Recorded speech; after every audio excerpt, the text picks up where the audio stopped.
Over the next 4 videos, we'll be covering the 4 basic scalar types in PHP, which are Boolean, integer, floating point numbers, aka floats, and strings. We'll start off with Booleans in this video. Booleans just represent true or false, so let's go ahead and start creating some variables in a new file that we're going to call Booleans. So let's say in garage there's an MK4 Supra, and unfortunately we're gonna set that to false, so a little sad face comment. How about in garage new STi? Hey, that's true, so happy. Let's do another one. In garage R32 Skyline. Nope, false. Another smile, well, sad face. And let's go ahead and first fix this one. And in garage, I don't know, Corvette. Hey, guess what? True. Haha, smiley face.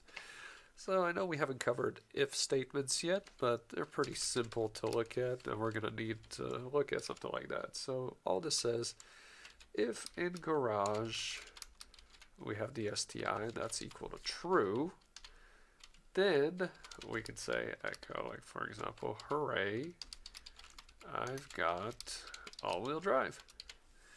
So this if statement, when the expression inside the if statement evaluates to true, something inside this if statement body will display. So for example, for us, it's echo hooray, I've got all-wheel drive.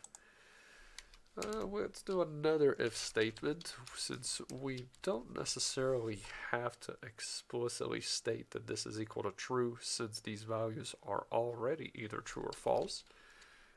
If we say if in garage, for example, MK4 Supra, so this variable right here represents false. So this expression will turn to either true or false already, so we don't have to set an equal operator right here. So we could say if in garage we have MK4 Supra, we can say I'll be sleeping in the garage tonight. Let's try another one. Let's try something, since this is false, this statement will never execute. But let's say if in garage R32 Skyline. Let's say if it's not in the garage, this is just a negation operator, which converts any kind of statement right here. If this is true, it will convert it to false. And if this is false, it will return it to true.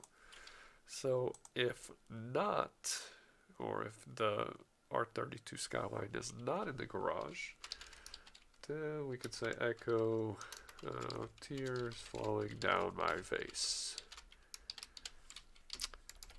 Alright, so those are some statements. Let's go ahead and click refresh right here. Let's go ahead and load our new PHP file. Let's open it up.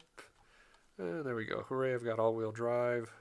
And then tears falling down my face, because those are the two statements that actually execute. So in this case, in garage R32 Skyline is equal to false. With this negation operator, it gets converted to true. So the if statement is true.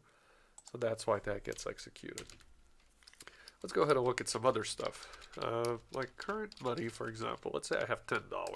Like that's all I have in my bank account. And in order to be rich, I have to have more than 100,000. So if we say something like that, the current money, we're testing to see if it's greater than $100,000 or 100,000, whatever. So current is 10, so is 10 greater than 100,000? No, so that's going to be false. So this rich variable right here will be set to false. So then we can say if rich, echo I'm rich, And then else, otherwise, so if this is not executed, then we can use this else statement to execute something else. We could say like, hello sadness, my old friend. And let's see what gets executed. I hope it's the first one. But unfortunately, I don't think that's going to be the case since I only have $10 in the bank account. So, hello sadness, my old friend. And that is it. That's as far as we're going to proceed with this. In the next videos, we'll be covering integers.